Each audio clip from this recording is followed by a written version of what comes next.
Kami dari kelompok 1 akan membahas tentang fraud atau penipuan. Untuk mempersingkat waktu, materi dimulai dari Nira Lorenza Utama, dilanjutkan Adam Dwi Cahyana, dan terakhir oleh Farelia Faras Ausafar Pradipta. Untuk pemateri dipersilahkan. Di sini saya akan menjelaskan tentang fraud. Fraud sendiri memiliki arti kecurangan. Fraud adalah tindakan ilegal untuk memenuhi kepentingan pribadi atau kelompok, baik dalam bentuk penyalahgunaan wewenang, penyembunyian kebenaran, pemalsuan dokumen, maupun dalam bentuk pelanggaran kepercayaan. Penipuan, prevalensi, dampak, dan bentuk. Penipuan adalah ciri dari setiap budaya terorganisir di dunia. Ini mempengaruhi banyak organisasi terlepas dari ukuran, lokasi, atau industrinya. Bentuk biasanya tindakan kecurangan atau penipuan ini berupa penggelapan dana dan aset perusahaan, dan biasanya dilakukan oleh karyawan bagian akuntansi dan manajemen. Dampak yang dialami perusahaan biasanya berupa akan mengalami kerugian dengan nominal yang tidak sedikit, atau biasanya tidak hanya kerugian dalam bentuk uang, aset juga bisa. Penipuan dalam perspektif sejarah. Penipuan dalam satu bentuk atau lainnya telah menjadi fakta kehidupan bisnis selama ribuan tahun. Dalam kode hukum Babilonia Hammurabi yang berasal dari sekitar tahun 1800 sebelum Masehi, masalah penipuan dihadapi secara langsung. Ilustrasinya sebagai berikut. Jika seorang pengembala yang merawat ternak atau domba telah dipercayai bersalah karena penipuan dan membuat hasil palsu dari alam, menambah atau menjualnya untuk uang, maka dia akan dihukum dan membayar ke pemiliknya sebesar 10 kali lipat. Penegak hukum telah mengakui dan menolak adanya penipuan. Yang kedua ini, di Amerika Serikat penipuan dilakukan sejak penjajahan telah diselesaikan selama Perang Saudara yang terjadi di Amerika. Fraud tertentu menjadi begitu umum yang membuat badan legislatif menyadari perlunya undang-undang baru. Setelah Perang Saudara, penipuan besar lainnya yang terkenal yaitu skema penggerak kredit pada tahun 1872 yang dianggap sebagai skandal politik paling serius pada masanya. Fraud. Jenis fraud yang paling relevan dengan akuntan dan auditor yakni yang mencakup: yang pertama, penipuan karyawan atau penyalahgunaan aset. Yang kedua, penipuan laporan keuangan. Dalam pengklasifikasian yang lebih luas, korupsi mencakup penyalahgunaan aset dan penipuan laporan keuangan. 3 jenis penipuan yakni penipuan yang dilakukan oleh orang-orang di dalam organisasi yang merugikan organisasi itu sendiri. Yang kedua, penipuan oleh pihak yang bertanggung jawab atas pelaporan keuangan yang menggunakan informasi keuangan yang direkayasa sehingga mereka dapat melakukan penipuan terhadap investor atau pihak ketiga lainnya yang diuntungkan oleh organisasi. Tindakan korupsi oleh perusahaan atau eksekutifnya. Selanjutnya, akar penyebab penipuan. PricewaterhouseCoopers berargumentasi bahwa pada awal tahun 2000-an perusahaan yang berkantor pusat di negara maju memandang bahwa resiko bisnis mereka paling tinggi di negara berkembang atau kawasan dunia ketiga, di mana budaya bisnis asing dan peraturan lingkungan yang kurang berkembang diyakini menghasilkan risiko yang lebih besar. Pemerintah didorong oleh kekhawatiran atas kinerja perusahaan, tekanan pembiayaan termasuk akses pembiayaan, persaingan masuk dan penguasaan pasar legal, persyaratan dan eksposur, dan kebutuhan pribadi, akses pasar modal dan keinginan emiten untuk meningkatkan pertumbuhannya, pendapatan dan keinginan investor untuk mencapai hasil yang signifikan dan stabil. Melalui cara apapun yang diperlukan merupakan faktor utama yang berkontribusi terhadap penyimpangan keuangan di seluruh dunia. Selanjutnya saya akan menjelaskan mengenai catatan historis peran auditor. Di sini yang pertama ada sejarah kuno pengauditan. Para sejarawan percaya pencatatan telah terlahir sekitar 4000 sebelum Masehi, ketika peradaban kuno di dekat daerah timur mulai mendirikan pemerintahan dan bisnis yang terorganisir. Pemerintah khawatir pada masalah akuntansi dalam penerimaan, pencairan, dan pengumpulan pajak. Kekhawatiran dalam hal ini, yaitu dalam membangun kontrol, termasuk juga audit. Kemudian untuk mengurangi kesalahan dan penipuan dari pihak pejabat yang tidak kompeten atau tidak jujur. Ada banyak contoh dalam dunia guna prosedur audit dan kontrol yang digunakan dalam administrasi sistem keuangan publik,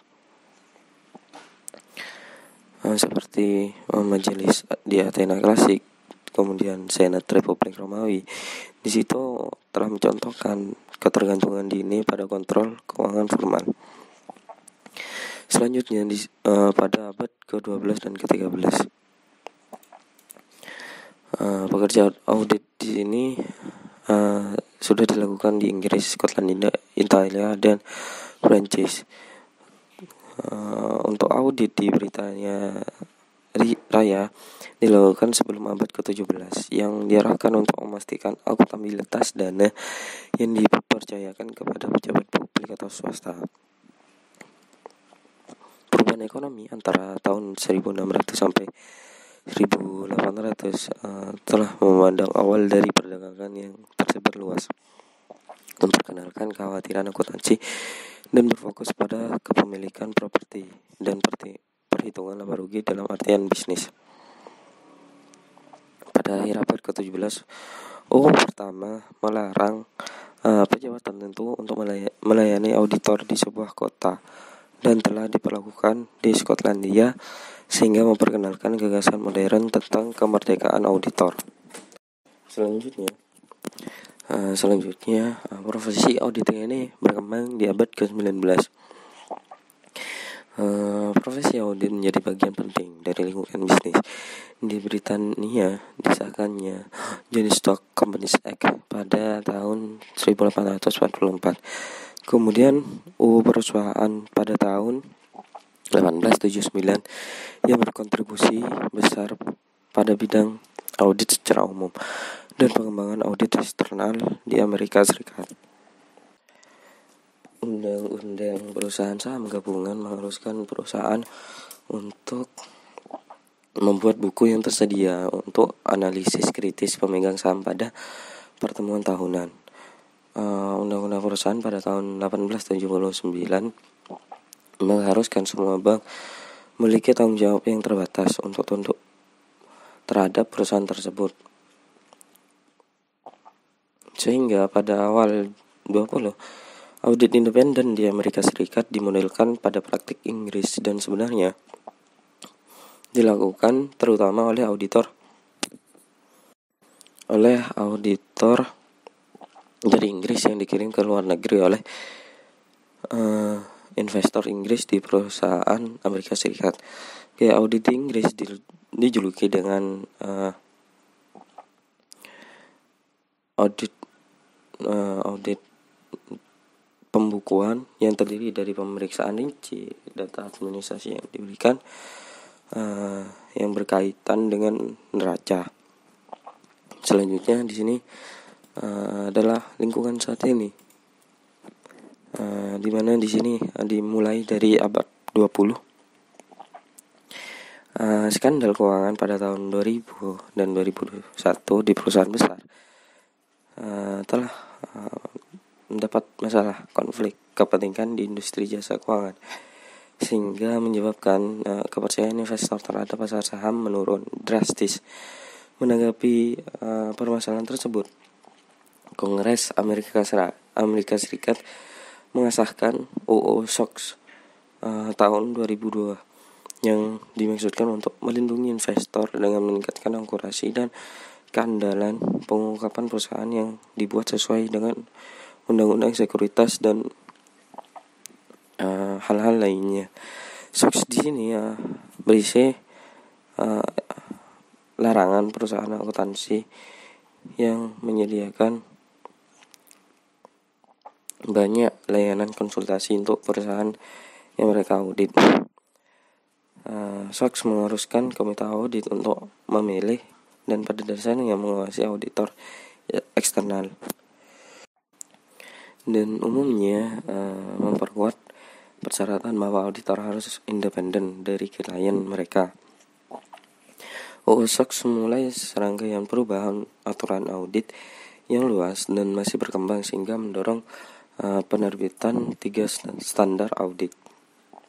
Pada Oktober 2002, AICPA menerbitkan Pernyataan Standar Audit atau SAS nomor 99. Kemudian pada November 2003, SEC menyetujui versi akhir dari standar pencatatan tata kelola perusahaan yang diusulkan oleh pasar saham NYSE dan Nasdaq. Kedua standar ini diperluas berdasarkan aturan SOX Act 2002 dan SEC untuk memperlakukan persyaratan baru yang signifikan pada perusahaan tercatat. Standar tata kelola tersebut menekankan pentingnya meningkatkan kemampuan tata kelola, etika, resiko, dan pengawasan kepatuhan. Kemudian pada tahun 2004, KOSO mengeluarkan kerangka kerja manajemen risiko perusahaan yang baru. Kerangka kerja KOSO baru di sini menekankan peran penting yang dimainkan oleh tata kelola, etika, risiko, dan kepatuhan dalam manajemen perusahaan. Kemudian pada tanggal 1 November 2004, Pedoman Hukuman Organisasi Amerika Serikat diubah untuk memberikan panduan yang diperluas mengenai kriteria program kepatuhan yang efektif. Pedoman menekankan pentingnya menciptakan budaya kepatuhan dalam organisasi, kemudian menetapkan tanggung jawab tata kelola, pengawasan dewan, dan manajemen senior. Pedoman ini juga berfokus pada hubungan antara tata kelola, etika, manajemen risiko, dan kepatuhan. Dari upaya-upaya ini masih belum mencegah gelombang gejolak pasar keuangan lebih lanjut. Contohnya pasar kredit di Amerika Serikat dan Eropa sebagian disebabkan oleh pecahnya gelembung real estate dan exposure yang diakibatkan dari praktik pinjaman yang buruk. Pada saat yang sama, munculnya ekuitas swasta yang tidak diatur. Pengelola investasi global dan kemitraan investasi lainnya menjanjikan pengembalian yang melampaui ekspektasi pasar dalam ukuran dan stabilitas, sehingga memicu investasi yang spekulatif dan praktik uji kelayakan yang buruk. Pada umumnya terdapat 4 elemen utama dalam siklus pencegahan fraud atau bisa juga disebut dengan penipuan. Yang pertama yaitu pembentukan tata kelola perusahaan dan penilaian risiko. Dan yang kedua penerapan dalam sistem pengendalian internal yang juga sering dikaitkan dengan sistem pengendalian akuntansi internal. Secara umum keduanya itu juga sama-sama bersifat untuk mencegah dan mendeteksi. Dan yang ketiga yaitu pemeriksaan retrospektif atas proses tata kelola dan pengendalian melalui pemeriksaan audit. Lalu yang terakhir yaitu investigasi dan perbaikan atas dugaan masalah. Sistem tata kelola yang tepat harus lahir dengan perusahaan itu sendiri, juga tumbuh dalam kompleksitas dan jangkauan seiring pertumbuhan perusahaan tersebut. Hal itu kemungkinan menjadi dasar yang menyebabkan kemungkinan terjadinya penipuan dalam perusahaan. Dan definisi dari apa itu tata kelola perusahaan, yakni segala hal tentang penetapan dan pemantauan suatu tujuan, pola, kebijakan, selera risiko, akuntabilitas, dan kinerja. Dan manajemen itu harus secara efektif mengawasi sejumlah bisnis utama. Dan proses untuk melaksanakan tata kelola yang efektif dan lebih baik itu bisa juga termasuk dalam beberapa hal ini, yakni strategi dan perencanaan operasional, manajemen risiko, etika dan kepatuhan. Ini bisa juga. Lalu ada juga pengukuran dan pemantauan kinerja, merger, akuisisi, dan transaksi transformasional lainnya. Dan juga ada evaluasi manajemen, kompensasi, dan perencanaan suksesi. lalu ada komunikasi dan pelaporan, dan dinamika tata kelola siklus selanjutnya, yakni ada tingkat pengontrolan transaksi atau juga disebut dengan transaction level controls. Mereka para akuntan dan keuangan kontrol itu dirancang agar bisa membantu memastikan bahwa hanya transaksi yang valid, terautorisasi, dan terjadi transaksi yang sah untuk melindungi aset perusahaan dari kerugian akibat fraud atau aktivitas penipuan lainnya. Namun, pelaku fraud itu sering memanfaatkan celah ketidakkonsistenan atas karyawan-karyawan yang rentan. Dan selain itu, mereka itu mungkin terlibat dalam berbagai praktik penipuan dan menipu kontrol tersebut. Lalu di sini ada retrospective examination.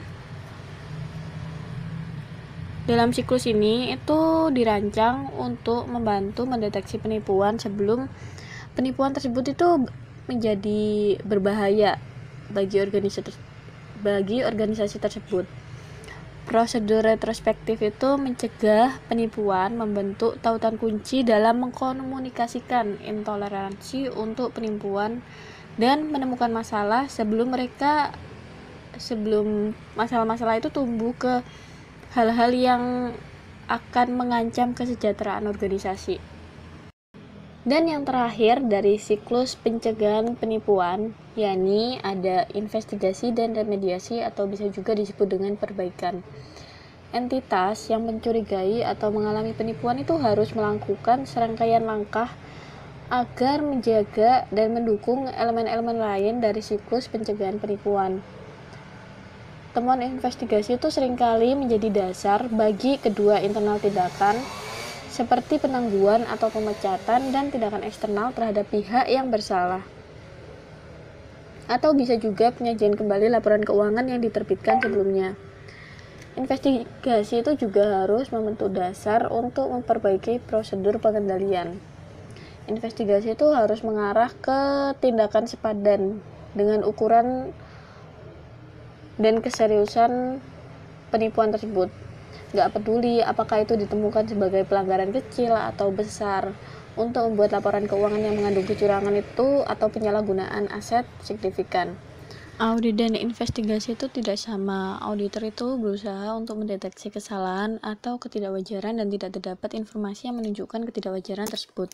Kalau investigasi itu seorang penyidik akuntansi forensik yang berusaha untuk menemukan metode secara luas dan lengkap atas ketidakwajaran yang dicurigai.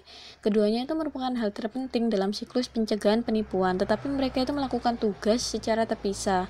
Mereka melibatkan perbedaan prosedur dan mereka dilakukan oleh para profesional dengan keterampilan, pelatihan, pendidikan, pengetahuan, dan pengalaman.